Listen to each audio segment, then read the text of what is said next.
শুভেচ্ছা আমন্ত্রণ দুপুরের বাংলাদেশে। শুরুতেই শিরোনামগুলো জানাবো।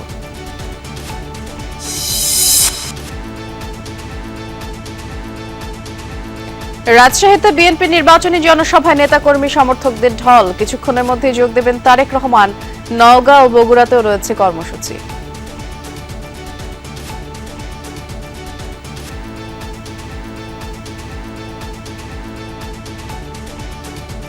এমন দেশকে আমরা চাই তারেক রহমানের হাত ধরে শক্তি করে আমরা দেশকে সামনের দিক অগ্রসরের জন্য এটা আমাদের প্রত্যাশা।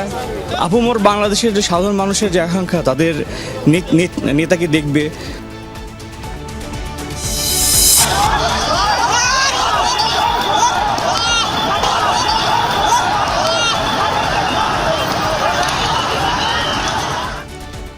শেরপুরে সহিংসতায় নিহত জামায়াত নেতার ময়নাতদন্ত সম্পন্ন। দাফন হবে নিজ গ্রাম শ্রীবরদীতে। হত্যার ঘটনায় সরকারের উদ্বেগ, সব দলকে শান্ত থাকার আহ্বান। জনগণের উপর আস্থা না থাকায় শেরপুরে এমন হত্যাকাণ্ড, মন্তব্য জামায়াত আমিরের। বিএনপি ও প্রশাসনের অনুরোধেও সহযোগিতা করেনি দলটি, বললেন মাহদি আমিন।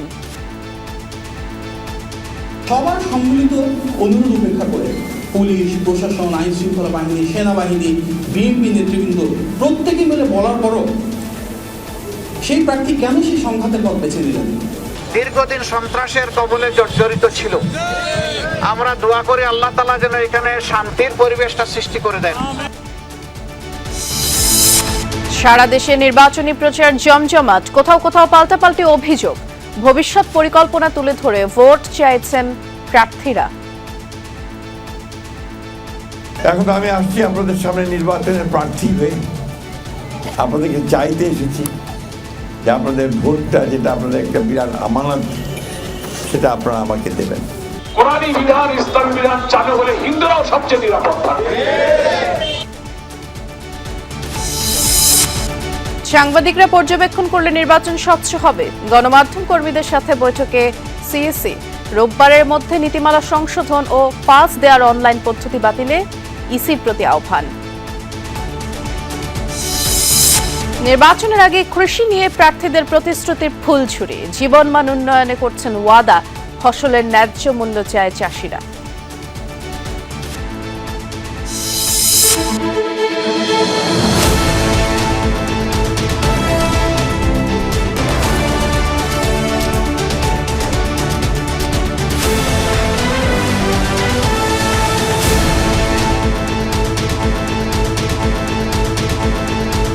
শিরোনামগুলো শুনছিলেন। এছাড়াও দেশ বিদেশের আরো খবর নিয়ে দুপুরের বাংলাদেশে নুসরাত বৃষ্টি আপনাদের সাথে আছে। রাজশাহীতে কিছুক্ষণের মধ্যে নির্বাচনী সমাবেশে যোগ দেবেন বিএনপি চেয়ারম্যান তারেক রহমান। এরই মধ্যে তিনি রাজশাহীতে পৌঁছেছেন। প্রথমে হজরত শাহ মখদুম রহমতুল্লাহ আলাইহির মাজার জিয়ারত করবেন তিনি। এরপরে যাবেন স্থানীয় মাদ্রাসা মাঠের নির্বাচনী সমাবেশে। ভোর থেকেই নেতাকর্মীরা জড়ো হতে শুরু করেছেন মাদ্রাসা মাঠে। উৎসাহ আগ্রহ নিয়ে তারেক রহমানকে দেখার এবং তার বক্তব্য শোনার জন্য অপেক্ষা করছেন। বক্তব্যের পর ধানের শীষের পক্ষে ভোট চাইবেন তারেক রহমান, তুলে ধরবেন জনকল্যাণে আগামীর পরিকল্পনা। রাজশাহী সমাবেশ শেষে সড়ক পথেই তিনি বগুড়ায় যাবেন। পথে নওগাঁ জেলার এটিএম মাঠের নির্বাচনী সমাবেশে বক্তব্য রাখবেন। পরে রাতে বগুড়া আলতাফুন্নেসা খেলার মাঠে সমাবেশে যোগ দিয়ে এই অঞ্চলের প্রথম দিনের কর্মসূচি শেষ করবেন তিনি। পরদিন রংপুরে আবু সাইদের কবর জিয়ারত এবং নির্বাচনী সমাবেশে যোগ দিয়ে বগুড়ায় রাত্রি যাপন করবেন। আর শনিবার বগুড়া থেকে সিরাজগঞ্জ এবং টাঙ্গাইলে সমাবেশে অংশ নিয়ে ঢাকায় ফিরবেন তারেক রহমান। তারেক রহমান যেদিন থেকে বাংলার মাটিতে পা দিয়েছে, ধানের জোয়ার আরো ফাটে পড়েছে সারা দেশে। ভালোবাসি, ধানের শীষে ভোট দেবো। 17 বছর দিতে পারিনি, জিয়াক দিয়েছি, খালেদা জিয়াক দিয়েছি, এখন তারেক রহমানকে দেবো। এমন দেশকে আমরা চাই তারেক রহমানের হাত ধরে শক্তি করে আমরা দেশকে সামনের দিক অগ্রসরের জন্য এটা আমাদের প্রত্যাশা। নতুন বাংলাদেশ বিনির্মাণের যে রূপরেখার মাধ্যমে সেটা বাস্তবায়নের সেটা প্রতিফলিত কতটুকু পাচ্ছে সেটা আসলে মানুষ মানে অধীর আগ্রহে বসে আছে বাংলাদেশের মানুষ। ইতোমধ্যেই তারেক রহমান রাজশাহীতে পৌঁছেছেন এবং কিছুক্ষণের মধ্যেই তিনি রাজশাহীর মাদ্রাসা মাঠে সমাবেশে যোগ দেবেন। এই সংক্রান্ত খবর জানানোর জন্য দুইজন সহকর্মী অপেক্ষা করছেন। শুরুতেই যাচ্ছি সহকর্মী তারেক মাহমুদের কাছে। তারেক, বিএনপি চেয়ারম্যান তো ইতোমধ্যেই রাজশাহী পৌঁছেছেন, তার আজকের দিনের বাকি কর্মসূচি সম্পর্কে একটু বিস্তারিত করে জানাবেন আমাদের। বৃষ্টি রাজশাহী শাহ মখদুম বিমানবন্দর থেকে তিনি এখন রাজশাহীর যে শাহ মখদুম মাজার রয়েছে সেখানে যাচ্ছেন এবং আমরা এখন যেমনটি রয়েছি রাজশাহীর যে মাদ্রাসা মাঠ, যেখানে জনসভা, নির্বাচনী যে জনসভা হওয়ার কথা, ঠিক পাশের রাস্তায়, এই পাশের রাস্তা দিয়ে কিন্তু তারেক রহমান তিনি রাজশাহীর যে শাহ মখদুম মাজার সেখানে যাচ্ছেন। পাশের রাস্তা দিয়ে গিয়ে সেখানে মাজার জিয়ারত করে তারপরে রাজশাহীর যে এই মাদ্রাসা মাঠ রয়েছে, মাদ্রাসা মাঠে এসে নির্বাচনী জনসভায় তিনি যোগ দিবেন। রাস্তায়, প্রত্যেকটি রাস্তায় থেকে মোড়ে কিন্তু আমরা দেখতে পাচ্ছি উৎসুক যে মানুষ রয়েছে, সাধারণ মানুষ এবং নেতাকর্মীদের যে ঢল, সেই ঢল নেমেছে। এবং তারেক রহমান যেহেতু 2 দশক পরে এই রাজশাহীতে আসছেন, সেক্ষেত্রে মানুষের মধ্যে যে উৎসাহ, উদ্দীপনা নতুনভাবে সেটি আমি দেখেছি। এবং এই 3 জেলার সমন্বয়ে কিন্তু আয়োজিত জনসভায় তিনি এই মাজার জিয়ারত শেষ করে কিন্তু জনসভায় যুক্ত হবেন। যুক্ত হয়ে সেখানে তিনি বক্তব্য দিবেন। এবং আমি যতটুকু রাজশাহীর শাহ মখদুম বিমানবন্দরে ছিলাম, সেখানে দেখেছি যে 12টা 17 মিনিটে তিনি তার বিমান সে অবতরণ করে 25 মিনিটে বিমানটি কিন্তু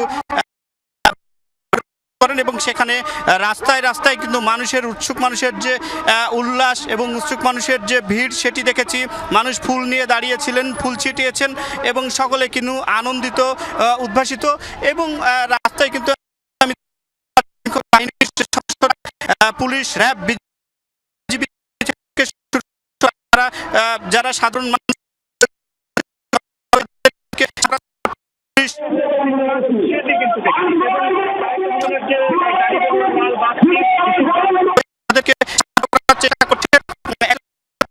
মানুষের মধ্যে যে তিনি এই মুহূর্তে শাহ মখদুম মাজার জিয়ারত করবেন সেই পথেই আছেন, সেই খবর জানাচ্ছিলেন সহকর্মী তারেক মাহমুদ। এ পর্যায়ে আমরা রাজশাহীর মাদ্রাসা মাঠে যাচ্ছি, জনসভা স্থল যেখানে, সেখানে সহকর্মী সাইফুদ্দিন রবিন অপেক্ষা করছেন আমাদের জন্য। রবিন, ইতিমধ্যেই তারেক রহমান পৌঁছেছেন রাজশাহীতে, তিনি এই মুহূর্তে মাজার জিয়ারত করবেন সেই পথেই আছেন, অর্থাৎ কিছুক্ষণের মধ্যে এই জনসভা স্থলে আসবেন তিনি। একেবারে শেষ মুহূর্তের চিত্র কেমন পড়ছে চোখে? নিশ্চয়ই এখানকার নেতাকর্মীরা বেশ উজ্জীবিত। বিএনপি চেয়ারম্যান তারেক রহমান ঠিক খানিক আগেই বলা চলে এই সমাবেশ স্থলের পাশ দিয়ে আসলে এগিয়ে গিয়েছেন বা তার গাড়ি বহর এগিয়ে গিয়েছেন।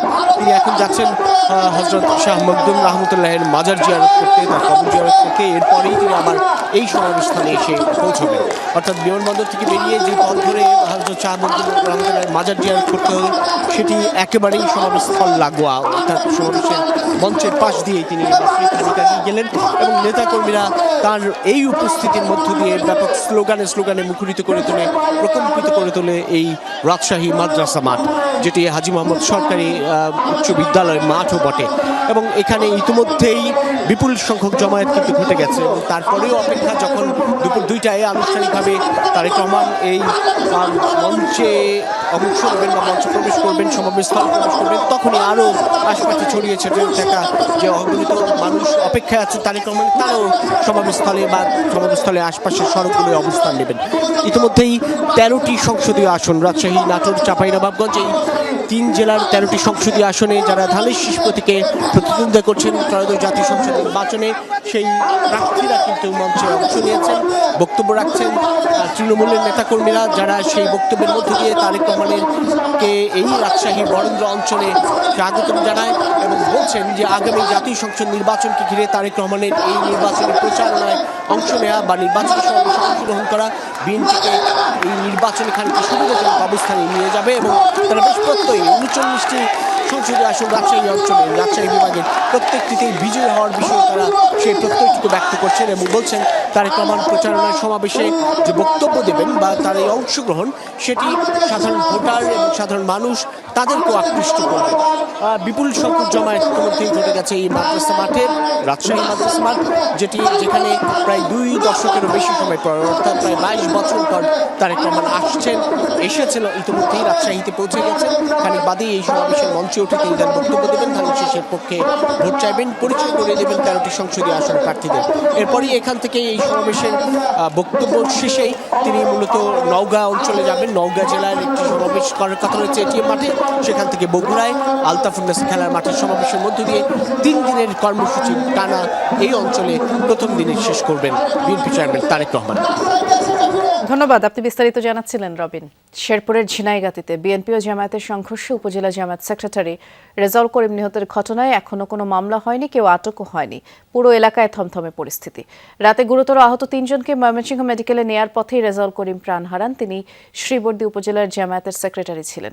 বুধবার দুপুরে ঝিনাইগাতীতে উপজেলা প্রশাসনের উদ্যোগে নির্বাচনী ইশতেহার পাঠ অনুষ্ঠানে চেয়ারে বসাকে কেন্দ্র করে বিএনপি জামায়াতের নেতাকর্মীদের মধ্যে হট্টগোল শুরু হয়, যা মুহূর্তেই ধাওয়া পাল্টা ধাওয়া আর সংঘর্ষের রূপ নেয়। মঞ্চের সামনে রাখা কয়েকশো চেয়ার ভাঙচুর করা হয়, কয়েকটি মোটরসাইকেলে আগুন দেওয়া হয়। এ ঘটনায় দুপক্ষের অর্ধ শতাধিক নেতাকর্মী আহত হয়।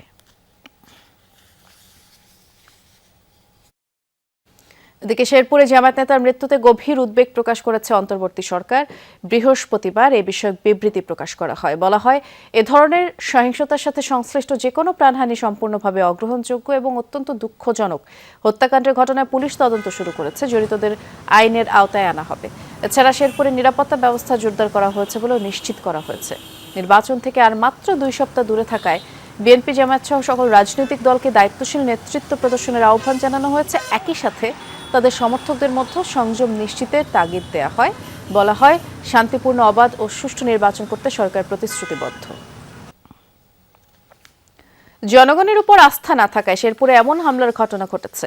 সকালে এই মন্তব্য করেছেন জামায়াতের আমির ডাক্তার শফিকুর রহমান। জানিয়েছেন, প্রয়োজনে দেশের জন্য জীবন দিবে তার দল, কিন্তু জনগণের অধিকার কেড়ে নিতে দিবে না। বলেন, 18 কোটি মানুষের জন্যই জামায়াতের লড়াই। রাজধানীর কারওয়ান বাজার নির্বাচনী সমাবেশে তিনি বলেছেন, দেশের চাঁদাবাজ, দখলবাজ, দুর্নীতিবাজরা জনগণের উপর চেপে বসেছে। প্রশাসনিক নির্লিপ্ততার কারণেও চাঁদাবাজি বন্ধ হয় না। এ সময় তিনি বলেন, যুবকরাই আগামীর বাংলাদেশ গড়বে। যুবকদের কাছে যার যার যোগ্যতা অনুযায়ী কাজ পৌঁছে দেওয়া হবে। এর আগে রাজধানীর মিরপুর 10-এর নির্বাচনী কার্যালয় এবং মাল্টিমিডিয়া বাসের উদ্বোধন করেন জামায়াতের আমির। উদ্বোধন শেষে তিনি বলেছেন, দেশের সম্পদ এবং সম্মান যাদের হাতে নিরাপদ, 12 তারিখ তাদের হাতেই দেশের চাবি উঠবে।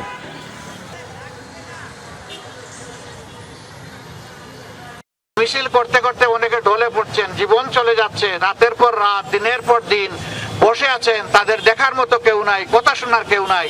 সেই পরিবেশ আমরা বাংলাদেশে আর দেখতে চাই না।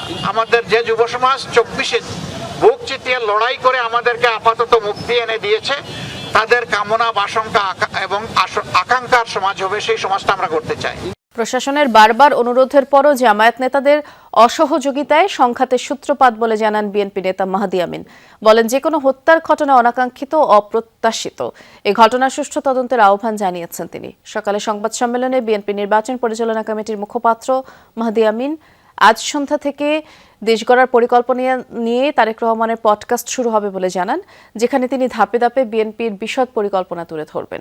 পরে সাংবাদিকদের জবাবে মাহদি আমিন বলেন, শেরপুরের ঘটনাকে কেন্দ্র করে ঢাকায় বিএনপির শীর্ষ নেতৃত্বকে জড়িয়ে উদ্দেশ্যপ্রণোদিতভাবে বিশৃঙ্খলা তৈরির চেষ্টা হয়েছে। এ সময় তিনি সুষ্ঠু নির্বাচনে দেশের সকল রাজনৈতিক দলকে সহনশীল থাকার আহ্বান জানান। এদিকে শনির আখড়ায় জামায়াতের নারী সমর্থকের উপর হামলার ঘটনায় বিএনপির সম্পৃক্ততার অভিযোগ অস্বীকার করে প্রশাসনকে সুষ্ঠু তদন্তের আহ্বান জানান ঢাকা চেয়ার বিএনপির প্রার্থী তানভীর আহমেদ রবিন। সব ধরনের সহযোগিতার আশ্বাসও দেন তিনি। সবার সম্মিলিত অনুরোধ উপেক্ষা করে পুলিশ, প্রশাসন, আইন শৃঙ্খলা বাহিনী, সেনাবাহিনী, বিএনপি নেতৃবৃন্দ প্রত্যেকে মিলে বলার পরও সেই প্রার্থী কেন সেই সংঘাতের পথ বেছে নিলেন, এসব বিষয় নিয়ে সামগ্রিকভাবে দ্রুততম সময়ের বিরুদ্ধে দ্রুততম সময়ের মধ্যে এটা সুষ্ঠু এবং গ্রহণযোগ্য তদন্ত হওয়া অত্যন্ত প্রয়োজন। এই সংঘাতে একজন মানুষ নিহত হয়েছেন, তিনি যে দলেরই হোক না কেন, তা কোনোভাবেই কাম্য না। জামায়াতের আমির ডাক্তার শফিকুর রহমানের সাথে সৌজন্য সাক্ষাৎ করেছেন ঢাকায় নিযুক্ত মার্কিন রাষ্ট্রদূত ব্র্যান্ট ক্রিস্টেনসেন। সকালে জামায়াতের বসুন্ধরার কেন্দ্রীয় কার্যালয়ে যান মার্কিন রাষ্ট্রদূত। এ সময় বাংলাদেশে বিদ্যমান রাজনৈতিক ও অর্থনৈতিক পরিস্থিতি, শিল্প, বাণিজ্য, আসন্ন জাতীয় সংসদ নির্বাচন, রাষ্ট্রীয় সংস্কার কার্যক্রম, রোহিঙ্গা সংকট সহ বিভিন্ন গুরুত্বপূর্ণ বিষয় নিয়ে মতবিনিময় হয়। মার্কিন রাষ্ট্রদূত দেশের অর্থনৈতিক উন্নয়ন এবং গণতান্ত্রিক অগ্রযাত্রায় জামায়াতের ইতিবাচক ভূমিকার প্রশংসা করে বলেন, আসন্ন নির্বাচন সম্পর্কে জামায়াতের আমিরের দৃষ্টিভঙ্গি শুনেছি। শান্তি সমৃদ্ধির অভিন্ন লক্ষ্য নিয়ে এগিয়ে নিতেই বাংলাদেশের সকল রাজনৈতিক দলের সাথে কাজ করতে চায় যুক্তরাষ্ট্র। আসন্ন ত্রয়োদশ সংসদ নির্বাচনের প্রচারণায় ব্যস্ত সময় পার করছেন প্রার্থীরা। আজ অষ্টম দিনেও রাজধানীর বিভিন্ন এলাকায় তারা গণসংযোগ করছেন। সকালে রাজধানী খিলক্ষেতের তলনা এলাকায় গণসংযোগ করেন ঢাকা 18 আসনের বিএনপি মনোনীত প্রার্থী SM জাহাঙ্গীর হোসেন। তিনি বলেন, একটি ষড়যন্ত্রকারী মহল নির্বাচনকে প্রশ্নবিদ্ধ করার জন্য বিভিন্নভাবে ষড়যন্ত্র করে যাচ্ছে। যারা নির্বাচন এবং বিএনপিকে ষড়যন্ত্র করে প্রশ্নবিদ্ধ করার চেষ্টা করছে, 12 ফেব্রুয়ারির নির্বাচনে ভোটের মাধ্যমে জনগণ তার জবাব দেবে। একই সাথে সকল ক্রিয়াশীল সংগঠনকে সাথে নিয়ে একসাথে কাজ করার আশ্বাসও দেন তিনি।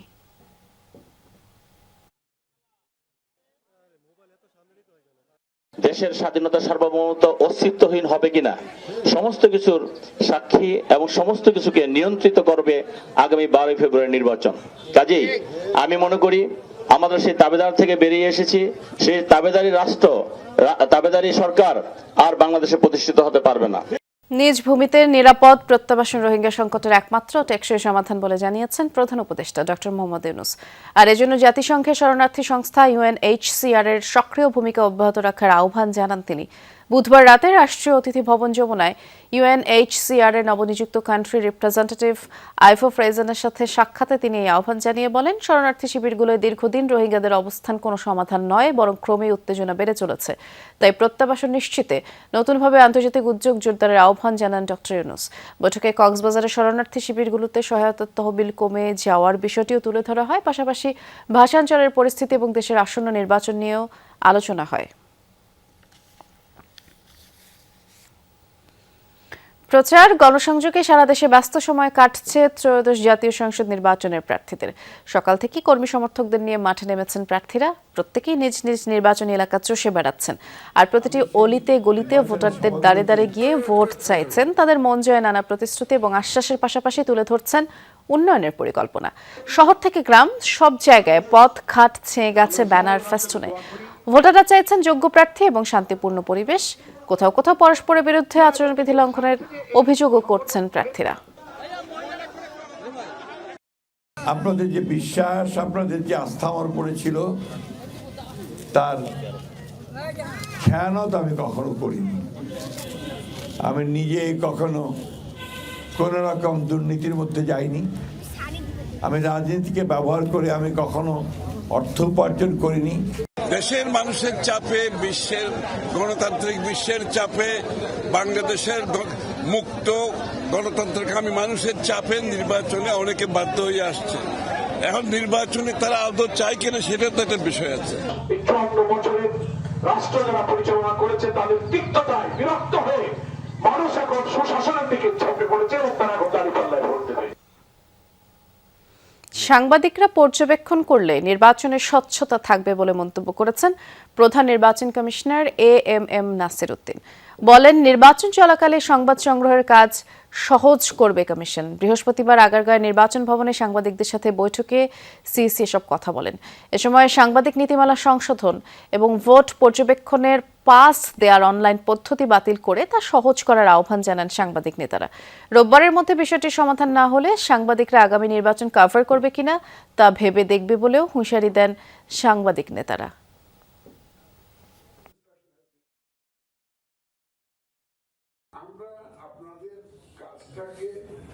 সহজ করতে চাই এবং আপনারা আমি কিন্তু এটা আই মিন যে আপনারা থাকলে, আপনাদের চোখ থাকলে আমার জিনিসটা ট্রান্সপারেন্সি পারবে। এটা আমি সব করে আছি।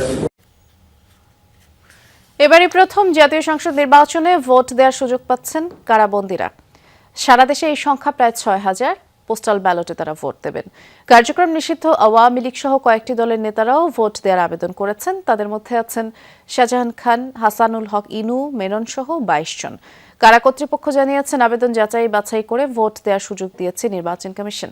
বিস্তারিত জানাবেন সহকর্মী রাব্বি সিদ্দিকী। 12 ফেব্রুয়ারি জাতীয় সংসদ নির্বাচন ও গণভোট। এবারই প্রথম পোস্টাল ব্যালটে কারাবন্দীদের জন্য ভোট দেওয়ার সুবিধা রেখেছে নির্বাচন কমিশন। ইসির নির্দেশনায় সেই প্রস্তুতিও নিয়েছে কর্তৃপক্ষ। দেশের ৭১টি কারাগারে বন্দী রয়েছেন ৮৪,০০০। ইসির নিয়ম মেনে গত ৫ জানুয়ারি পর্যন্ত পোস্টাল ভোটের জন্য আবেদন করেছেন ৬,২৮৪ কারাবন্দী। চূড়ান্ত হয়েছে ৫,৯৬০ জন। এদের মধ্যে রয়েছেন ২২ জন রাজনীতিবিদ, ১৭ জন আমলা ও পুলিশ সদস্য। আইজি প্রিজেন্স জানিয়েছেন আগামী ৩ ফেব্রুয়ারি পোস্টাল ব্যালটে ভোট নেবে কারা কর্তৃপক্ষ। এজন্য প্রতিটি কারাগারে তৈরি করা হচ্ছে নির্বাচনী বুথ। এই কার্যক্রম পরিদর্শনে দেশি বিদেশি পর্যবেক্ষকদের আমন্ত্রণ জানানো হবে। ট্রেনিং ব্যালট পেপার এবং এনভেলপ চেয়েছি, আমরা ওইটা পেয়ে যাব, হয়তো আজকের মধ্যে পেয়ে যাব। তাহলে আমরা কিন্তু কারাগারগুলোতে ওই ট্রেনিং খাম এবং ব্যালট এবং ওগুলো আমরা তাদের কাছে পাঠিয়ে দেবো এবং তারা এই এক্সারসাইজ মানে অ্যাকচুয়াল ভোটিংয়ের আগে তারা পুরো জিনিসটা কিন্তু হাতে কলমে দেখবে যে খামটা কীভাবে খুলবে, খামের ভিতর কয়টা ব্যালট থাকবে, কোথায় সিগনেচার করতে হবে, এগুলো তাদের ওরিয়েন্টেড করে দেবে। ভোট দেবেন সাবেক নৌমন্ত্রী শাহজাহান খান, সাবেক ত্রাণ প্রতিমন্ত্রী ডাক্তার এনামুর রহমান, আওয়ামী লীগের সাবেক এমপি সাদেক খান, জাসদ সভাপতি হাসানুল হক ইনু, ওয়ার্কার্স পার্টির সভাপতি রাশেদ খান মেনন। 40 জনের অধিক, আপনি 40+। এমপিও আছে, মন্ত্রী এমপি সচিব আছেন। ৫,৯৬০ জন বন্দী এখন এলিজেবল ফর ভোট দেওয়ার জন্য তারা রেজিস্টার্ড। সো এখন হচ্ছে আমরা পরবর্তী ধাপগুলোতে যাচ্ছি, যে এটা নির্বাচন কমিশনের সাথে কোঅর্ডিনেশন করছি কিভাবে ব্যালটগুলো আমাদের কাছে আসবে এবং আমরা কিভাবে নির্বাচনটা পরিচালনা করব। অনেকের এনআইডি জটিলতা আছে, আবার অনেক বন্দী আশায় আছেন ভোটের আগে জামিনে বের হবেন। এমনটা না হলে বন্দীদের মধ্যে ভোটার সংখ্যা আরো বাড়তো বলছে কারা কর্তৃপক্ষ। রেজিস্ট্রেশনটা করেনি যে হয়তো কোনো কারণে জামিন হলে। রাব্বি সিদ্দিকী, যমুনা নিউজ, ঢাকা। নির্বাচনের আগে আবারও সরগরম ধান চালের ইস্যু। ন্যায্য মূল্যে চাল আর কৃষকের জীবনমান উন্নয়নে প্রতিশ্রুতি নিয়ে হাজির রাজনৈতিক দলগুলো। কেউ বলছেন কৃষকদের জন্য আলাদা কার্ডের কথা, কেউ আবার সরাসরি বাজারে শস্য বিক্রির ব্যবস্থা করে দেওয়ার ওয়াদা করছেন। তবে অতীত বলছে ভোটের আগের এসব প্রতিশ্রুতি নির্বাচনে গুরুত্বপূর্ণ ফ্যাক্টর হিসেবে কাজ করলেও বাস্তবে আর চালের দাম কমেনি, কৃষি উন্নয়নেও কাঙ্ক্ষিত বরাদ্দ মেলেনি। দুবেলা দুমুঠো ভাত জোগাড়ে রোজ ৮-৯ ঘন্টার হাড়ভাঙা খাটুনি। চাহিদা খুব সামান্যই, নিজের আর পরিবারের ভাতের নিশ্চয়তা। কিন্তু খেটে খাওয়া এসব মানুষের সেই ইচ্ছা কি ঠিকঠাক মিটে? 1 কেজি আলু কিনতে মানে 30 টাকা, চাউল কিনতে লাগে 65 টাকা কেজি, 70 টাকা কেজি, এইগুলো নিয়ে আগ্রতারি না হন। দেশের রাজনীতিতে গুরুত্বপূর্ণ ফ্যাক্টর চাল। প্রান্তিক ভোটের হিসাবে অতীতে 10 টাকার চাল, ওএমএস কার্যক্রম কিংবা ধানের ন্যায্য দামের ঘোষণা বরাবরই ছিল বাড়তি আকর্ষণ। তাতে প্রভাবিত হয়েছেন ভোটাররাও। কিন্তু 1.5 দশকের বাস্তবতা হচ্ছে দেশে এখনও বাম্পার ফলনের পরও বাড়ে চালের দাম। বাজার নিয়ন্ত্রণে খুব একটা সুবিধা করতে পারেনি অন্তর্বর্তী সরকারও। আসছে নির্বাচনের আগেও কৃষি নিয়ে প্রতিশ্রুতির ফুলঝুরি। কৃষকের জন্য আলাদা কার্ড, সুদমুক্ত ঋণ, সারের দামের ভর্তুকি কিংবা চাষিদের সরাসরি বাজারে শস্য বিক্রির ওয়াদা করেছেন বিভিন্ন দলের প্রার্থীরা। মিলেছে উত্তরাঞ্চলকে কৃষি গবেষণা কেন্দ্র হিসেবে গড়ার ঘোষণাও। ভবিষ্যতে আমরা চেষ্টা করব যে এখানে খাদ্য গুদামের সংখ্যা আরো বাড়ানো, যাতে কৃষকদের কাছ থেকে সরাসরি সরকার যে ন্যায্য মূল্যে ধানটি কিনে সেটা যাতে কিনে আরো বেশি গুদামজাত করা যায়। পণ্য পরিবহন যেটা এটা একটা বড় সমস্যা, আর কৃষকদের অবশ্যই সঠিকভাবে তারা পরিচর্যা করার জন্য প্রশিক্ষণের অভাব আছে। 10 টাকায় চাল খাওয়ানোর কথা বলে কত টাকায় চাল খাওয়ানো হয়েছে সেটা নিশ্চয়ই বাংলাদেশের মানুষের মনে আছে। ফলে আমরা চটকদার প্রতিশ্রুতি দিতে চাই না। এই লুটপাটের সিন্ডিকেটের পাহারা তারা দেন সংসদের মাধ্যমে। সেই কারণেই আমরা মনে করি যে এই প্রতিশ্রুতি তারা রক্ষা করতে পারেননি। শুধু প্রতিশ্রুতি শুনতে নারাজ প্রান্তিক কৃষকেরা। চাষের খরচ তুলতে হিমশিম অবস্থা অনেকের। আশঙ্কা ন্যায্য দাম না পেলে নির্বাচনের পরও তাদের ভাগ্য বদলাবে না। এক ডালি হলো প্রতিশ্রুতি নিয়ে আনে ফেললো, ভোট পার হলো শেষ হলো, প্রতিশ্রুতি কোনো দাম নাই। আমাদের ধানের দাম একটু বাড়াতে হবে, সার পটাশ ফসলের দাম আর সরকারের ভর্তুকি দিতে হবে, দিয়ে ভর্তুকি সরকার কমাতে হবে। 2 দশক ধরে কৃষি উন্নয়নে বাজেট বরাদ্দ 2% আশপাশে ঘুরপাক খাচ্ছে। অথচ এসডিজির লক্ষ্য অর্জনে 2030 সাল নাগাদ এই খাতে প্রবৃদ্ধি হবার কথা দ্বিগুণ।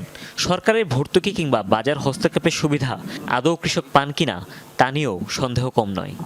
মোট ঋণের মাত্র 2% আমরা কৃষি খাতে বিনিয়োগ করছি, তো এটা খুবই কম। সবসময় বলে এসেছি যে একটা কৃষি নীতি কমিশন গঠন করা দরকার, কিন্তু এটা এখন পর্যন্ত গঠন করা হয় নাই, তো এটা সামনে হওয়া উচিত। চাল নিয়ে রাজনীতির মারপেচ হোক কিংবা সরকারি সুবিধার খতিয়ান, সবই ফিকে হয়ে আসে এমন বাজারে ন্যায্য মূল্য আসলে কোনটা তা নিয়ে বিভ্রান্ত ক্রেতা বিক্রেতা সবাই।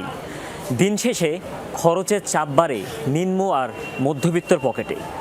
প্রার্থীদের প্রতিশ্রুতির কতটা কাজে পূরণ হবে তা দেখতে মুখিয়ে আছে সবাই। হুমায়ুন রশিদ, যমুনা নিউজ, ঢাকা। সম্মিলিত ইসলামী ব্যাংকের কার্যক্রম ঘোলাটে করার চেষ্টা করছে একটি মহল। দুপুরে ব্রিফিং অনুষ্ঠানে এমন মন্তব্য করেছেন governor doctor Ahsan H Mansur. জানিয়েছেন পর্যায়ক্রমে আমানতকারীদের অর্থ ফেরত দেওয়া হবে। এখন এফডিআর, ডিপিএস সহ সব ধরনের হিসাবধারীরা টাকা তুলতে পারছেন। ডক্টর আহসান এইচ মনসুর জানিয়েছেন সম্মিলিত ইসলামী ব্যাংকে খুব শিগগিরই অনলাইন কার্যক্রম শুরু হবে। শরিয়া কাউন্সিলের মতামত অনুযায়ী 24-25 সালে মুনাফা দেওয়ার সুযোগ নেই, তবে সরকার অনুকম্পা হিসেবে 4% হারে মুনাফা দিচ্ছে। আর ফেব্রুয়ারির শুরুতেই জানুয়ারির লভ্যাংশ তুলতে পারবেন গ্রাহকরা। গভর্নর বলেন, লুটের ঘটনা জেনেই অধিক মুনাফার লোভে 5 ব্যাংকে টাকা জমা রেখেছেন আমানতকারীরা।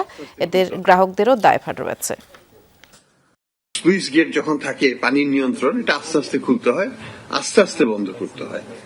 একবারে খুলে দিলে বন্যা হয়ে যাবে, আবার বন্ধ করে রাখলে পানি আসবে না।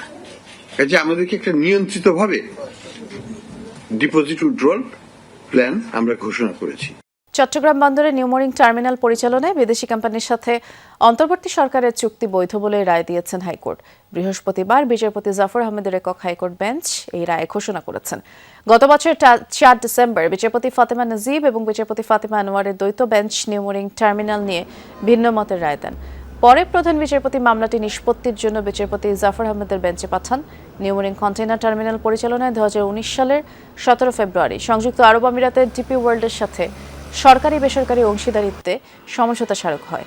ওই চুক্তির প্রক্রিয়ায় বৈধতা নিয়েই বাংলাদেশ যুব অর্থনীতিবিদ ফোরামের পক্ষে সংগঠনটির সভাপতি মির্জা ওয়ালিদ হোসাইন গত বছর রিট করেছিলেন। শুরু হলো 2 দিন ব্যাপী বাংলাদেশ ইসলামী ছাত্র শিবির আয়োজিত সায়েন্স ফেস্টিভ্যাল। সকালে ফার্মগেটের কৃষিবিদ ইনস্টিটিউটে জুলাই আন্দোলনে শহীদদের স্মরণে এই আয়োজন হয়। অনুষ্ঠানে ছাত্র শিবিরের কেন্দ্রীয় সেক্রেটারি সিবগাতুল্লাহ বলেছেন, বিজ্ঞান ও প্রযুক্তি ছাড়া কোনো জাতি এগোতে পারে না। আর বাংলাদেশকে উন্নত দেশ হিসেবে এগিয়ে নিতে উদ্ভাবনে গুরুত্ব দিতে হবে। তবে বিজ্ঞানকে রাষ্ট্র খুব একটা গুরুত্ব দিতে চায় না। ছাত্র শিবির প্রতি বছর বিজ্ঞান মেলার আয়োজন করে থাকে বলেও জানান তিনি। আর ভবিষ্যৎ সরকার আরও বৃহৎ পরিসরে এমন বিজ্ঞান ফেস্টিভ্যাল আয়োজন করবে বলেও আশা করেন ছাত্র শিবিরের এই কেন্দ্রীয় নেতা। আমরা যদি বাংলাদেশকে উন্নতির শিখরে নিয়ে যেতে চাই, অথবা আমরা বাংলাদেশকে উন্নত রাষ্ট্র হিসেবে গড়ে তুলতে চাই, উন্নত জাতি হিসেবে আমরা গড়ে উঠতে চাই, তাহলে বিজ্ঞান ও প্রযুক্তিতে গুরুত্ব দেওয়ার কোনো বিকল্প আসলে নাই, উদ্ভাবনে গুরুত্ব দেওয়ার কোনো বিকল্প নাই। বিমান দুর্ঘটনায় মহারাষ্ট্রের উপমুখ্যমন্ত্রী অজিত পাওয়ারের মৃত্যু নিয়ে বিতর্কিত মন্তব্য করে আলোচনার জন্ম দিয়েছেন পশ্চিমবঙ্গের মুখ্যমন্ত্রী মমতা ব্যানার্জি। এই দুর্ঘটনা নেপথ্যে ষড়যন্ত্রের ইঙ্গিত দিয়ে তদন্তের দাবি তুলেছেন তিনি, আর এতেই পড়েছেন প্রতিপক্ষের তোপের মুখে। মহারাষ্ট্রের প্রভাবশালী নেতার মর্মান্তিক মৃত্যু নিয়ে নোংরা রাজনীতি করার অভিযোগে তাকে তুলোধুনো করছেন বিজেপি সহ অন্যান্য দলগুলো। বিমান দুর্ঘটনায় প্রবীণ রাজনীতিবিদ অজিত পাওয়ারের মৃত্যুতে মহারাষ্ট্র জুড়ে যখন শোকের মাতম চলছে, তখন পশ্চিমবঙ্গের মুখ্যমন্ত্রী মমতা ব্যানার্জি বিতর্কিত এক মন্তব্য করে ছড়ালেন উত্তাপ। অজিতের মৃত্যুকে নিছকই দুর্ঘটনা মানতে নারাজ তৃণমূল কংগ্রেস নেত্রী।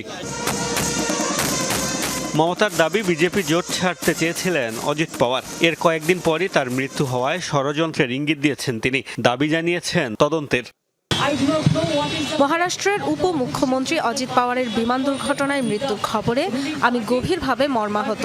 সাধারণ মানুষ তো দূরের কথা, রাজনৈতিক নেতারাও এই দেশে নিরাপদ নন। 2 দিন আগে শুনেছিলাম অজিত পাওয়ার বিজেপি ছাড়তে চান, এরপরই এই ঘটনা। আমি সুপ্রিম কোর্টের তত্ত্বাবধানে সঠিক তদন্তের দাবি জানাচ্ছি। বিতর্কিত মন্তব্য করে ব্যাপক তোপের মুখে পড়েছেন মমতা ব্যানার্জি। তার বিরুদ্ধে মানুষের মৃত্যু নিয়ে নোংরা রাজনীতির অভিযোগ তুলেছেন বিজেপি ও অন্যান্য দলগুলোর নেতারা। মমতার এ ধরনের মন্তব্যকে দুর্ভাগ্যজনক আখ্যা দিয়েছেন মহারাষ্ট্রের মুখ্যমন্ত্রী। এটা নিয়ে রাজনীতি করা ঠিক নয়। এর মধ্যে কোনো ষড়যন্ত্রের ধারণা দুর্ভাগ্যজনক। পুরো মহারাষ্ট্র শোকের সাগরে ডুবে আছে। বাইরের কারো এই ধরনের অভিযোগ তার পরিবারের জন্য কষ্টদায়ক। আমরা এমন এক পর্যায়ে পৌঁছে গেছি যেখানে কারো মৃত্যু নিয়েও এত নোংরা এবং ঘৃণ্য রাজনীতি করা হচ্ছে। আমি অত্যন্ত মর্মাহত যে মমতা দিদি রাজনীতিতে এত নিম্ন স্তরে নেমে যাচ্ছেন। এটা খুবই দুর্ভাগ্যজনক। পাওয়ার পরিবারও বিমান বিধ্বস্তের ঘটনাকে দুর্ঘটনা হিসেবেই দেখছে। অজিত পাওয়ারের মৃত্যুকে রাজনৈতিক রং না দেওয়ার আহ্বান জানিয়েছেন তার চাচা শরদ পাওয়ার। মোস্তফা মাহমুদ, যমুনা নিউজ। আজ দেশে ফিরছে সাফ জয়ী নারী ফুটসাল দল। সন্ধ্যা 6:30টায় সাবিনাদের বহনকারী বিমানটি হযরত শাহজালাল আন্তর্জাতিক বিমানবন্দরে অবতরণ করবে। প্রথমবার আয়োজিত সাফ নারী ফুটসাল চ্যাম্পিয়নশিপে বাজিমাত করে সাবিনা কৃষ্ণারা। এই বিজয় উদযাপনে বেশ কিছু পদক্ষেপ নিয়েছে ফুটবল ফেডারেশন। বিমানবন্দর থেকে ছাদ খোলা বাসে হাতির ছিঁড়ে নিয়ে আসা হবে চ্যাম্পিয়নদের। রাতে সেখানেই হবে গ্র্যান্ড রিসেপশন। বাফুফের সভাপতি তাবিত আউয়াল এবং ক্রীড়া উপদেষ্টা ডক্টর আসিফ নজরুল, ক্রীড়া সচিব, উপদেষ্টা সহ এরা সবাই উপস্থিত থাকবেন এই অনুষ্ঠানে এবং প্রোগ্রাম শেষে জলসিঁড়িতে নৈশভোজ হবে। এরপর গুলশানের একটি হোটেলে চ্যাম্পিয়নরা থাকবেন।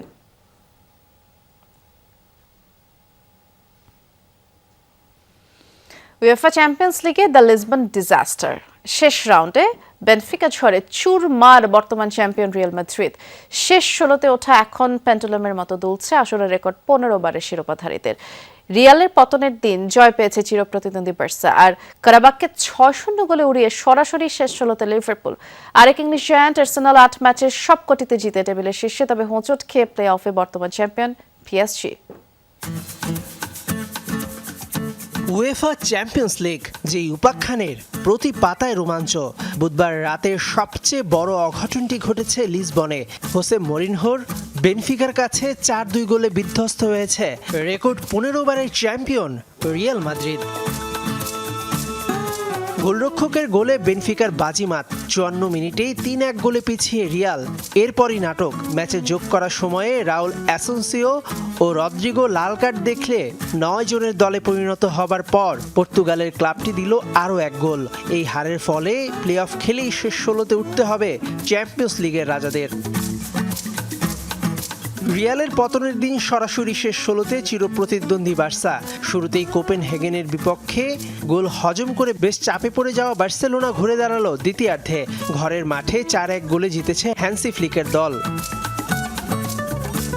Robert Lewandowski, Lamine Yamal, Raphinha ও মার্কাস রাশফোর্ড পেয়েছেন জালের দেখা। 8 ম্যাচে 5 জয়, 1 ড্রয়ে 16 পয়েন্ট নিয়ে 5 থেকে প্রাথমিক পর্ব শেষ করেছে বার্সেলোনা। শক্তিতে অনেক পিছিয়ে থাকা আজারবাইজানের ক্লাব কারাবাককে 6-0 গোলে হারিয়ে যেন রীতিমতো ছেলে খেলা করল লিভারপুল। অ্যানফিল্ডে বুধবার টানা তৃতীয় জয়ে সরাসরি চ্যাম্পিয়ন্স লিগের নকআউট পর্বে উঠল আর্নে স্লটের দল। জোড়া গোল করেন ম্যাকঅ্যালিস্টার, একবার করে জালের দেখা পান মোহাম্মদ সালাহ, ফ্লোহিয়ান ভিয়েটস, উগো একিটিকে ও ফেদেরিকো চিয়েসা। ইউসিএলে গেলবারের হতাশা ভুলে দাপট দেখাচ্ছে ম্যানচেস্টার সিটি। ইতিহাদে আর্লিং হ্যাল্যান্ডের জোড়া গোলে গালাতাসারায়কে 2-0 ব্যবধানে হারিয়ে শেষ 16য় পেপ গার্দিওলার দল। প্রথমার্ধেই 2 গোল করা সিটিজেনরা দ্বিতীয়ার্ধে গোল পায়নি। তবে কিছুটা চাপে বর্তমান চ্যাম্পিয়ন পিএসজি। প্যারিসে নিউক্যাসেলের সাথে 1-1 গোলে ড্র করে পয়েন্ট ভাগাভাগি করতে হয়েছে তাদের। শুরুতে পেনাল্টি ব্যর্থতার পর সমতা টানেন নিউক্যাসেলের জো উইলক। সরাসরি কোয়ালিফাই করার জন্য এখন তাই পিএসজিকে শেষ ম্যাচ পর্যন্ত অপেক্ষায় থাকতেই হচ্ছে। এদিকে পিএসভি আইন্দহোভেনের মাঠে গিয়ে 2-1 ব্যবধানে কষ্টার্জিত জয় পেয়েছে বায়ার্ন মিউনিখ। হ্যারি কেনের ক্লিনিক্যাল ফিনিশ বায়ার্নকে সরাসরি শেষ 16 টিকিট এনে দিয়েছে। অন্যদিকে কাইরাত আলমাতির বিপক্ষে 3-2 গোলের ঘাম ঝরানো জয়ে টেবিলের শীর্ষস্থান ধরে রেখেছে আর্সেনাল। সবকটি ম্যাচ জিতেই নকআউট পর্বে পা রাখল মিকেল আর্তেতার দল। নতুন ফরম্যাটে চ্যাম্পিয়ন্স লিগের শীর্ষ 16 হবে 2 ধাপে। 36 দলের বিশাল লিগ টেবিলে যারা প্রথম 8টি স্থানে থাকবে তারা সরাসরি রাউন্ড অফ 16-এ চলে যাবে, আর যারা টেবিলে 9 থেকে 24 নম্বর অবস্থানে থাকবে সেই 16 দলকে নিজেদের মধ্যে আরও একটি 2 লেগের নকআউট প্লে অফ ম্যাচ খেলতে হবে। সেখান থেকে জয়ী 8 দল লড়বে আগের শীর্ষ 8-এর বিপক্ষে। রিয়ালের পতন নাকি লিভারপুল বার্সার উত্থান, চ্যাম্পিয়ন্স লিগের এবারের সমীকরণ বেশ জটিল, যেটা আসরের উন্মাদনা আরও বাড়িয়ে দিয়েছে। মেহেদি নাইম, যমুনা স্পোর্টস। শুরু হলো এনজিও ক্রিকেট চ্যাম্পিয়নশিপ সিজন 2। সকালে 3 দিনে এই টুর্নামেন্টের উদ্বোধন হয় রাজধানীর বসুন্ধরা স্পোর্টস সিটি ক্রিকেট স্টেডিয়ামে। বাংলাদেশে কর্মরত জাতীয় ও আন্তর্জাতিক এনজিওগুলোর মধ্যে কাজের বাইরেও মেলবন্ধন, সহযোগিতা এবং একতা বাড়াতেই আয়োজন করা হয়েছে এই ক্রিকেট চ্যাম্পিয়নশিপ। এবার টুর্নামেন্টে 15টি উন্নয়ন সংস্থা অংশ নিচ্ছে। এর মধ্যে রয়েছে World Vision, Care, Plan, Action Aid, হিট Bangladesh, Caritas, Water Aid, IRC, Concern Worldwide ইত্যাদি। উদ্বোধনী ম্যাচে মুখোমুখি হয় বিওয়াইএলসি ও অক্সফাম। আগামী শনিবার বিকেলে ফাইনাল ম্যাচের মধ্য দিয়ে শেষ হবে এবারের আসর।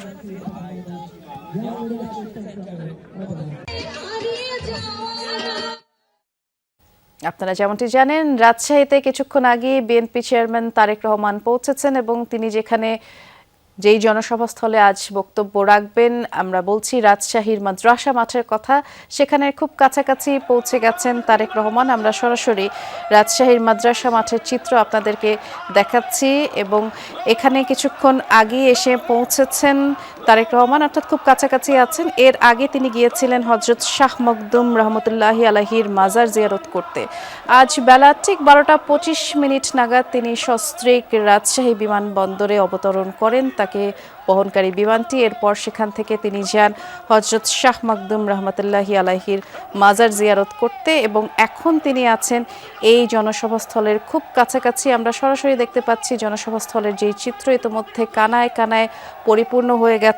নেতা কর্মী যারা আছেন তারা সেখানে আছেন, বেশ উৎসাহ আগ্রহ নিয়েই সবাই অপেক্ষা করছেন তারেক রহমানকে দেখার এবং তার বক্তব্য শোনার জন্য। দীর্ঘ 2 দশক পর তারেক রহমান রাজশাহীতে এসেছেন এবং তার আজকের দিনের যেই কর্মসূচি, রাজশাহীর এই সমাবেশ শেষে তিনি সড়ক পথে বগুড়ায় যাবেন। তবে তার আগে নওগাঁ জেলার এটিএম মাঠে নির্বাচনী সমাবেশে একটি বক্তব্য রাখার কথা রয়েছে এবং রাতে তিনি বগুড়া আলতাফুন্নেসা খেলার মাঠের সমাবেশে যোগ দিয়ে আজকের যে প্রথম দিনের কর্মসূচি সেটি শেষ করবেন। ইতোমধ্যেই এই জনসভাস্থলে খুব কাছাকাছি চলে এসেছেন তারেক রহমান। কিছুক্ষণের মধ্যেই তিনি মঞ্চে উঠবেন এবং তার বক্তব্য রাখবেন এবং ধানের শীষের পক্ষে ভোট চাইবেন।